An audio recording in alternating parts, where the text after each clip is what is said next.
السلام عليكم ورحمة الله وبركاته إن شاء الله خضار بسلطة إن شاء الله سلطة خضار ይሄ እንደምታውቁት ነው ዶራ ማለት ነው እዚህ አነብ አለኝ አነብ ይሄ ደግሞ ያው እሸት የተጠበሰ እዚህ አንድ ዙባዳ አለኝ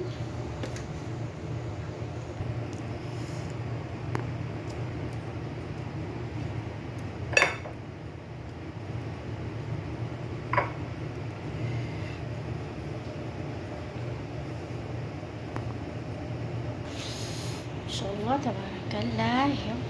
አችን ደርሷል ዶሮ ብስል ብላ ማሻአላህ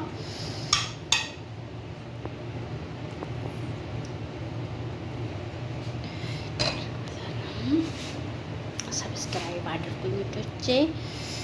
ላይክ ሼር ሰብስክራይብ አድርጉኝ እንደምታውቁት ቆንጆ ነው